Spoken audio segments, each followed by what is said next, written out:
याद है वो टेंशन, वो एक्शन। द फैमिली मैन का सीजन 2 सच में एक ऐसा तूफान था जिसने सबको हिलाकर रख दिया था। तो आज हम उसी एक्शन, ड्रामा और सस्पेंस के जबरदस्त कॉकटेल में फिर से डुबकी लगाने वाले हैं। चलिए शुरू करते हैं इसका एक क्रिटिकल रिकैप। अच्छा, तो इस पूरे सीजन को समझने के लिए हम इसे 6 हिस्सों में देखेंगे। सबसे पहले बात करेंगे द मिनिमम गाय श्रीकांत की बोरिंग जिंदगी की। फिर होगी एंट्री इस सीजन की सबसे खतरनाक विलन राजी की। उसके बाद हम चेन्नई की साजिश को समझेंगे, श्रीकांत की पर्सनल लाइफ के उलझनों पर नजर डालेंगे और फिर सीजन के धमाकेदार फाइनल एक्ट को डिकोड करेंगे। और हाँ, आखिर में उस क्लिफ हैंगर की बात जरूर होगी जिसने अगले मिशन का सस्पेंस बना दिया है। तो चलिए कहानी की शुरुआत वहीं से करते हैं जहां हमारे हीरो की नई जिंदगी शुरू हुई है। सेक्शन 1, द मिनिमम गाय, मतलब एक टॉप स्पाई से आईटी गाय बनने तक का सफर। सीजन 1 के जबरदस्त एक्शन के बाद हम श्रीकांत तिवारी को एक बिल्कुल ही नए अवतार में देखते हैं। वो अब देश का कोई टॉप सीक्रेट एजेंट नहीं, बल्कि एक कॉर्पोरेट एम्प्लॉय है। सोचिए, कहाँ एक तरफ उसकी जिंदगी में high stakes missions, national security और हर पल जान का खतरा था, और कहाँ दूसरी तरफ अब उसकी दुनिया पीपीटीज, कॉर्पोरेट पॉलिटिक्स और उसके बॉस के अजीबोगरीब बड़ापाव मेटाफर्स में सिमट कर रह गई है। ये बदलाव जितना मजेदार लगता है, उतना ही श्रीकांत के लिए फ्रस्ट्रेटिंग भी है। और इसी फ्रस्ट्रेशन को ना बस एक लाइन में समेट देता है उसके बॉस का ये dialogue, don't be a minimum guy. Shrikant अंदर से जानता है कि वो इस मिनिमम जिंदगी के लिए बना ही नहीं है, और बस यही छटपटाहट उसे वापस टास्क की दुनिया में खींच लाती है जहां वो असल में बिलोंग करता है। और जब श्रीकांत अपनी पुरानी दुनिया में लौटता है तो उसका सामना होता है एक ऐसे दुश्मन से जिसने इस सीजन में सच में आग लगा दी। तो अब आता है सेक्शन 2, राजी की एंट्री, एक नई और बहुत ही ज्यादा खतरनाक दुश्मन। राजी सिर्फ नाम ही काफी है। समंथा रूथ प्रभु ने इस किरदार के साथ अपना डिजिटल डेब्यू किया और क्या कमाल का काम किया है।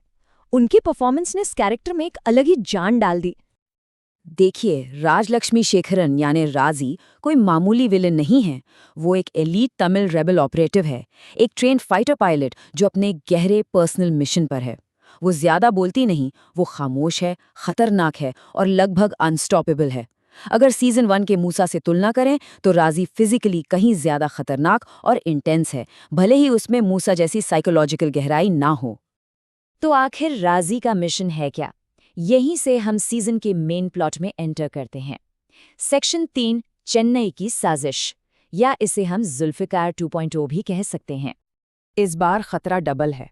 एक तरफ है हमारा पुराना दुश्मन आईएसआई का मेजर समीर, और दूसरी तरफ है एक नया और खतरनाक ग्रुप भास्करन के तमिल विद्रोही।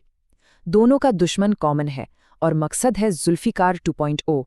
लेकिन इस बार निशाना कोई शहर नहीं, बल्कि सीधे सीधे भारत की प्रधानमंत्री हैं। और उनका प्लान तो बहुत ही ज्यादा दुस्साहसी और खतरनाक है। स्टेप 1, श्रीलंका से C4 एक्सप्लोजिव्स निकालना। स्टेप 2, एक फ्लाइंग स्कूल से प्लेन हासिल करना। स्टेप 3, उस प्लेन को C4 से लोड करना। और फाइनल स्टेप, चेन्नई में प्रधानमंत्री की मीटिंग पर 9/11 जैसा हवाई हमला करना। ये प्लान अपने आप में बताता है कि टास्क कितने बड़े खतरे का सामना कर रहा है। तो एक तरफ देश पर इतना बड़ा खतरा मंडरा रहा है, और दूसरी तरफ श्रीकांत की अपनी जिंदगी में भी एक जंग चल रही है। अब आता है सेक्शन 4, दोस्त और परिवार, उसका पर्सनल बैटल ग्राउंड। यहाँ हमें दो बिल्कुल अलग अलग रिश्ते दिखते हैं। एक तरफ है श्रीकांत और जेके की दोस्ती, जिसमें अटूट विश्वास है, परफेक्ट टीम वर्क है और उनकी जबरदस्त नोकझोंक जो इस शो की जान है। वहीं दूसरी तरफ है श्रीकांत और सुचित्रा का रिश्ता, जिसमें दूरियां बढ़ती जा रही हैं, कई राज अनकहे हैं और बात मैरिज काउंसलिंग तक पहुंच गई है। श्रीकांत जितना अच्छा स्पाई है, उतना ही उलझा हुआ एक फैमिली मैन भी है। और उनकी शादी में इस बढ़ती दूरी की सबसे बड़ी वजह है वो एक अनकहा सवाल जो सीजन 1 से ही उन पर हावी है। लोनावला में आखिर हुआ क्या था?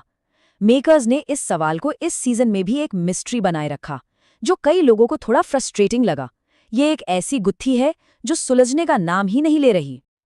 और अब हम पहुंचते हैं सीजन के सबसे रोमांचक मोड़ पर, वो हिस्सा जहां सब कुछ दांव पर लगा है। सेक्शन 5, द फाइनल एक्ट, यानी वक्त के खिलाफ एक जबरदस्त रेस।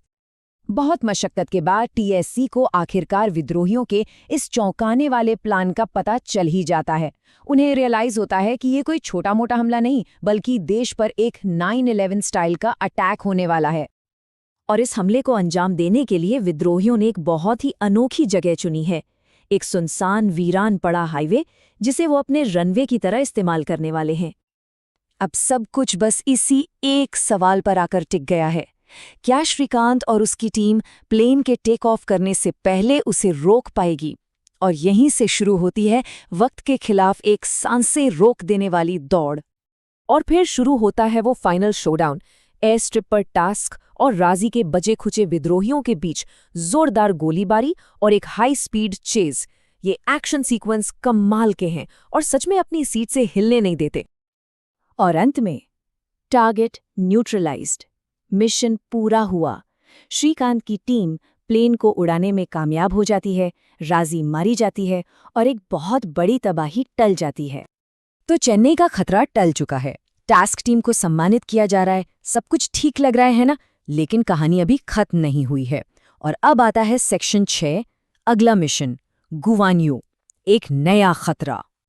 खतरा टल गया है, यहाँ ये सिर्फ एक बड़े तूफान से पहले की शांति है। शो के मेकर्स हमें इतनी आसानी से चैन की सांस लेने नहीं देते। और फिर आता है सीजन का वो सबसे बड़ा क्लिफहैंगर। कोलकाता में एक चीनी हैंडलर अपने एजेंट को एक मैसेज देता है, प्रोजेक्ट ग्वान्यू इज अ गो। बस ये एक लाइन अगले सीजन के लिए एक पूरी नई और रहस्यमयी दुनिया का दरवाजा खोल देती है। तो ये पूरा विश्लेषण हमें इसी एक बड़े सवाल के साथ छोड़ जाता है, ये प्रोजेक्ट गुआन्यू आखिर है क्या, और महामारी के बाद की इस दुनिया में चीन से जुड़े इस नए खतरे का भारत के लिए क्या मतलब होगा। खैर, इसका जवाब तो हमें अगले सीजन में ही मिलेगा।